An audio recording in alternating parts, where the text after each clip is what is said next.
We already know Daniel Tiger hates Miss Elaina, but what if I told you there was another black kid on the show for this terrible tiger to torment? I want to play with him. No. Hey everyone, since PBS is taking their sweet time with a copyright claim on my Elmo review, I figured I'd make another video about the cartoon community's most infamous kitty cat. Also, thank you to everyone who subscribed for my last 2 Daniel Tiger videos. If these videos keep doing well, I'll consider reviewing one of the Daniel Tiger movies for my next subscriber milestone video. That's right, they gave this little brat not 1, but 2 full-length movies. So let me know in the comments which one you'd like to see me tear into. Now, most cartoon YouTubers, including myself, have already pointed out Daniel Tiger's blatant discrimination toward Miss Elaina. If you don't move...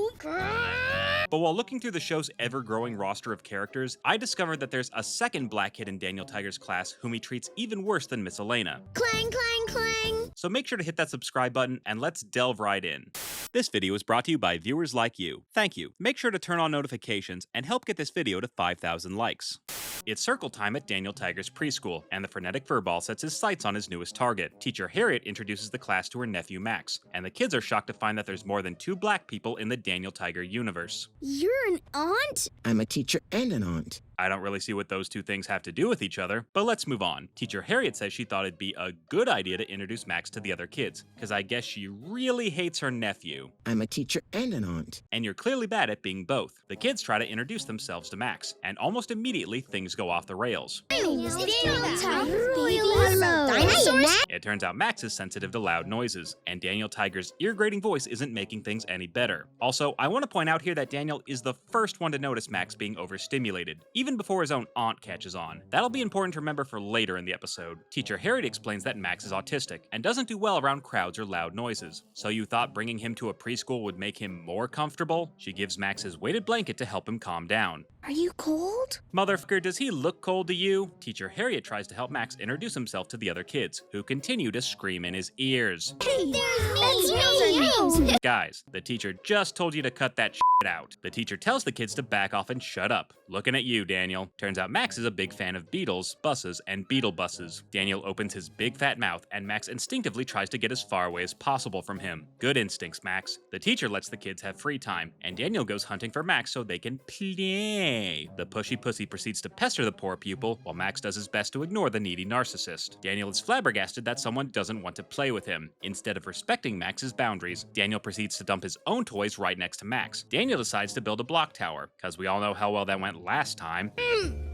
Daniel continues to bother Max, refusing to leave him alone until he agrees to play. Like, dude, take the hint. Why isn't Max answering me? Daniel goes crying to Teacher Harriet that her nephew is an asshole. Takes one to know one, Daniel. The teacher reminds him that Max needs more time to open up to new friends. Though I think we can all agree Max would be better off giving Daniel the boot. Max says he likes playing with buses, but Daniel says he wants to play with blocks, and tries to make Max play with his block castle instead. Max ignores Daniel, and the callous cub tries to get the teacher to force her nephew to play with him. Why does Max keep talking about buses? I want him to play castle with me. Well, it's not always about you, Daniel. Just because it's your show, that doesn't mean you get to decide what everyone does. Let someone else pick a game for once. Teacher Harriet explains that when Max is really excited about something, he'll only want to talk about that one thing over and over. Gee, I wouldn't know anything about that. If Max just wants to talk about buses, does that mean he can't play with me? Why the hell would it mean that? I'm not saying you should play together, but you're really telling me you can't stand playing with anyone who likes anything different from what you like? For God's sakes, Daniel, pull your head out of your ass. Teacher Harriet tells Daniel to think of a compromise, even though he's clearly never heard that word once in his life. Daniel tears down his block castle to make a bus station instead, and the treacherous tiger tricks Max into playing with him. Guess how long it takes Daniel to f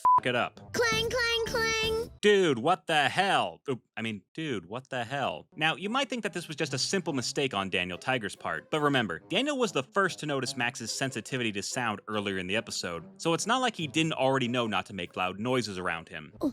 Clang, clang, clang. So if you think Max's introductory episode was a show, just wait till you find out what happens when Daniel Tiger decides to bully him and baby Margaret at the park. Commercial break. Daniel Tiger is at the park with Katerina Kitty Cat and his baby sister Margaret. The trio are pretending to be planes. Let me repeat, they're not pretending to fly planes, they're pretending to be the planes. I mean, seriously, who would want to watch a cartoon about talking planes? JJ the jet plane. Wait, that was a real show? I thought that was just a lucid fever dream. Daniel decides to go down the slide and cruelly leaves his baby sister crying at the bottom of the stairs. Instead of trying to help her get up the stairs, Daniel ignores Margaret's cries for help so he can play without her, like an asshole. Daniel heads down the sun-baked plastic slide on his bare ass, and presumably gets the worst friction burn imaginable. It burns, it burns, it burns, it burns! Ah! Baby Margaret burst into tears, and Daniel is too dense to understand why his baby sister is upset. Why is Margaret crying? Why do you think, jackass? Daniel tells Margaret she can only play with him if she climbs up the steps, and watches sadistically as she falls on her ass trying to please her demanding older brother. Daniel's mom says they should find a way for everyone to play. We can find a way for everyone to play. Daniel begrudgingly agrees to let Margaret play with him by keeping their imaginary planes out of the air and on the ground. I didn't realize they were pretending to be Delta Airlines. We're Delta Airlines, and life is a f***ing nightmare. Captain Daniel, flying right behind you. I trust Captain Morgan to pilot a plane better than Daniel Tiger. Just then, Daniel spots Max and his big sister Amira. Wow, in just 2 episodes, the black community on Daniel Tiger has doubled. She's a big sister.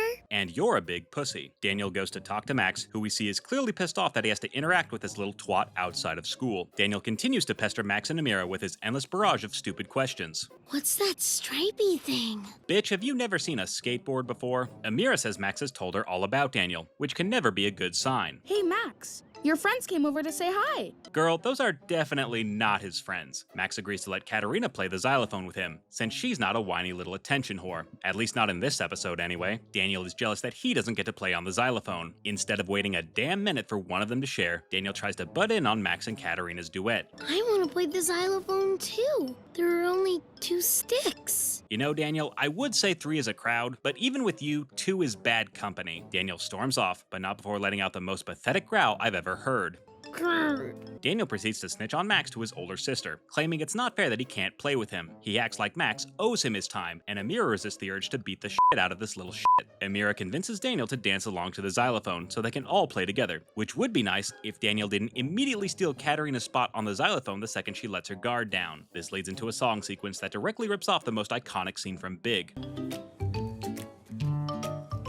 Daniel sings about the joys of playing with his feet, and the episode ends before Dan Schneider has a chance to sing along. Let's review. Daniel Tiger repeatedly harassed and badgered his new classmate to play with him, even though he clearly had no desire to be Daniel's friend. Daniel continued to pester Max in his futile quest to prove he has more than one black friend. He repeatedly triggered Max's sensitivity issues and immediately got jealous when he made friends with other kids. And when his baby sister actually did want to play with him, Daniel left her crying in the dust like the mean older brother he's always been. And while Max may have not gotten the worst of Daniel Tiger's wrath in these episodes, I think we can all agree Daniel Tiger is a big fat bully.